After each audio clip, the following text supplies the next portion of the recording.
Now we are moving on to the next stage, which is writing your code.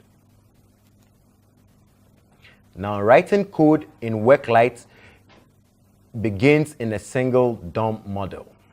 Now IBM Worklight hybrid applications use a single DOM model. The main application HTML file loads Worklight client-side JavaScript framework files. After the browser navigates from one HTML file to another, the JavaScript content are loaded and the scripts are lost. Now the index.html file, like we said, is where application is going to begin. So this file would contain links to our JavaScript files and all CSS files that are to be used. By default, the Worklight client-side framework uses jQuery library for internal functions. Now, if you want to construct the UI, we will now want to use the rich page editor. Now, the rich page editor allows you to construct your application using the interface in a what you see is what you get fashion. A multi-tabbed editor that provides multiple views to show different representations of your page. Now, this gives us easy access to edit HTML files, add Dojo widgets to HTML files, and create and edit web pages for mobile devices. The initOptions.js file contains Worklight framework initialization settings. Now, it is also responsible for initializing the Worklight framework after the body element loads. By default, the Worklight application starts in offline mode. Here is a screenshot of some of the contents of this file. The main.js file is the main JavaScript file for our application. Now, this contains the business logic in the form of JavaScript functions. It has a WL common init function that is automatically invoked when the Worklight framework initializes.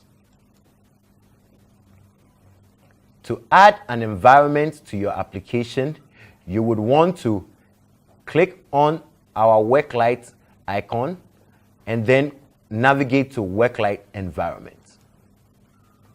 Then you choose the type of environment you want to add, whether it's an Android, a BlackBerry, a Windows phone, an iPhone, or an iPad. Then you click on Finish. Now this is going to add and generate the necessary files for that environment.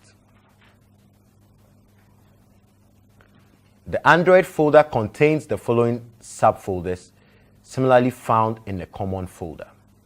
That is, if you deployed or you added an Android environment, you would have the CSS, the images, the JS folders to hold CSS, images, and JS files respectively. The iPhone environment generates folders to also support the iPhone. We have the package subfolder, which appears only after you build and deploy the application. We have the iPhone folder, which contains the following subfolders, similarly found in the common folder. We have the CSS, images, and JS. Now, after you have written your code, you would want to proceed to build the application. To build the application, you would right-click on your application and then navigate to Run As. Now, the first thing you want to click is Run on Worklight Development Server, just like is shown in the slide. Now, that is going to deploy your application, and then you can preview and test. Now, to preview and test, there are various tools that you can use. One of the tools that you can use is your browser or a simulator. We'll look at how to use all of these. To preview, you now right-click on the project and then navigate to Open Worklight Console as shown in the slide. Now, this is going to launch the Worklight console. You are going to see the application deployed. Then you can click on Preview as Common Resource for it to run. This screenshot shows an application that has been deployed and is running. You would have several applications that are deployed listed in this console. So you can now able to view each and every one of them. Now, in a case where you deployed for an Android and iOS, you are going to have different versions of that same application. Like shown in the slide, you have one, which is the iPhone. If you want to view that, which is Android, you can click on that and preview. There's also the mobile browser simulator. Now, this would help you to simulate as if it was an Android device. So you are now able to run your application in this browser simulator and look at how it's going to behave as if it was on a real device. Now, the mobile browser you can use to also switch views. So here we can emulate something like a tab. Now, here are some tips for previewing. Now, since Worklight Studio version 6.1.0, it's no longer required to rebuild and deploy the application during development to view the changes that were made. Instead, simply save the file that you are working on, preview the application, or if already previewed, simply refresh the tab, and then your application would have been updated. The next stage after previewing in a browser is testing on a simulator. To test on an Android simulator, you would want to right-click the project that you are currently working on, navigate to Run As, and then click on Android Application. Now, this would launch your Android emulator, and then you would find the icon, most likely a Worklight icon, on the menu, and then you can click to preview your application. Testing on the iPhone simulator is also similar. Testing an application on iPhone simulator requires building and running it in Xcode or a Mac OS computer. Here you are also going to select the application, and then you would say you want to deploy on an iPhone simulator. You run, and then you should see the simulator launch and your application would show.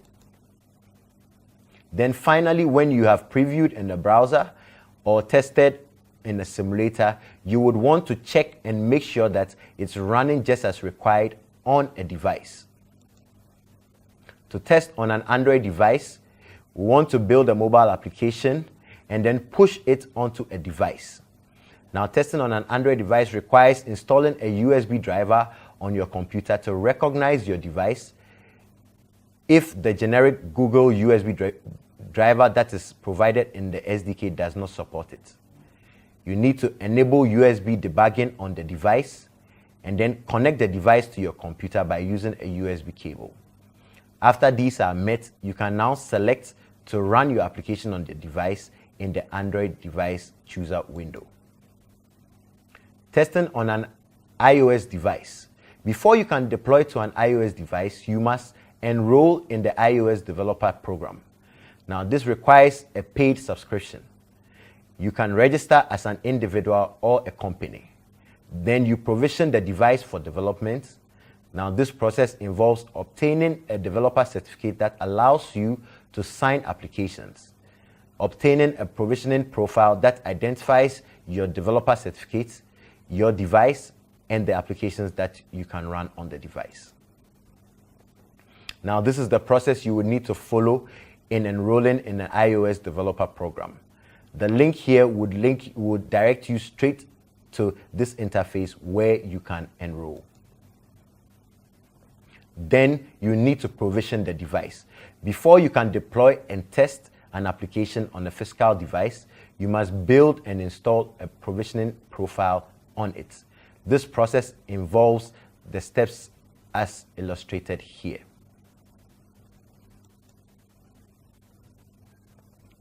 Finally, you would want to publish your application. If testing is okay on a device, you will now want to push that for end users to download. Now, you need to prepare to publish an application. Before building a production version of your application, set the Worklight settings property in your application descriptor.xml file to false. This action disables the ability of the user to change the address of the Worklight server with which the application communicates via the device settings screen. The snapshot here shows how to do that. Publishing an Android application in the Google Store is also necessary if you want your users to be able to access it via the Google Play.